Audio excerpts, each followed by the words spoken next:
Jika nanti pasangan Ridwan Kamil Suswono Ridho kalah di Pilkada Jakarta, maka blunder tentang janda kaya seperti Khadijah menikahi pemuda pengangguran akan teringat dan dipersalahkan sebagai salah satu penyebab dari kekalahan. Tapi jika tidak, pasangan Ridho tetap keluar sebagai pemenang, maka blunder soal Khadijah itu akan hilang dengan sendirinya. Permintaan maaf Suswono menjadi bermakna dan tak sia-sia. Dengan tulus saya menyatakan permintaan maaf yang sebesar-besarnya atas kekeliruan yang saya sampaikan dalam forum tersebut.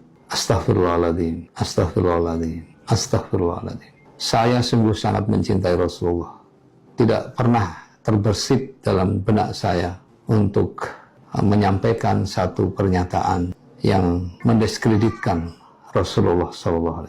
Sekali lagi, itu adalah keteledoran yang sudah tidak sepatutnya saya sampaikan seharusnya dalam forum tersebut. Oleh karena itu, sekali lagi dengan tulus, saya memohon maaf yang sebesar-besarnya atas kekeliruan tersebut. Kejadian ini tentu saja menjadi pelajaran bagi saya untuk berhati-hati di dalam berkomunikasi. Dan saya akan menjadikan hal ini menjadi pembelajaran yang berharga untuk saya.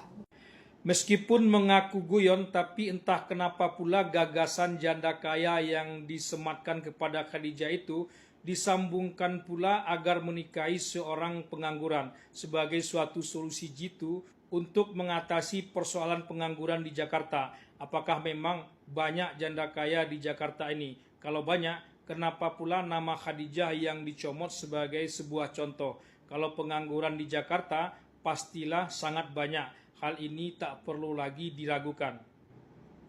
Saat janda kaya seperti Khadijah yang dicomot dan disambungkan pula dengan pemuda pengangguran, tentu saja Nabi Muhammad secara tak sadar ditempatkan sebagai pemuda pengangguran itu sebagai orang yang diselamatkan oleh Khadijah. Padahal Nabi berkolaborasi bekerja sama dengan Khadijah dan Khadijah tertarik dengan cara Nabi bekerja dan seluruh sikap atau kepribadian Nabi yang ditampilkan sehingga Khadijah tertarik dan ingin Nabi menikahi dirinya. Tentu saja saya tidak sedang memanas-manasi situasi yang memang sudah sangat panas ini. Apalagi Suswono sudah meminta maaf atas kekhilafan yang sudah dilakukannya itu. Tak ada niat, apalagi dengan sengaja melecehkan Nabi Muhammad. Itu murni kedangkalan dari bercandaan atas nama orang-orang mulia hanya karena ingin mencari kesenangan dari audien yang bersifat sesaat semata. Karena merasa begitu lengket dan melekat dalam hal beragama, kadang memang kita sesukanya saja mengambil contoh. Pilkada Jakarta terbilang sengit karena dua lembaga survei terkemuka di negeri ini, Bak Langit dan Bumi, saat merilis hasil surveinya.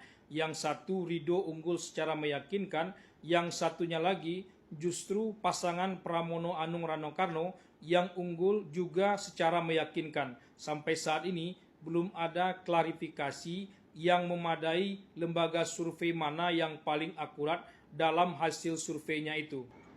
Wajar saja kalau salah satu pasangan blunder sekecil apapun itu akan dieksploitasi sedemikian rupa agar memberi keuntungan elektoral kepada pasangan lainnya. Apalagi kalau blunder itu memang cukup besar dan menyentuh isu-isu yang sangat sensitif. Untung saja yang terkena isu yang sensitif itu pasangan Ridho, dilakukan oleh Suswono pula. Coba kalau pasangan lain yang melakukannya, maka bisa saja dia tidak akan tertolong.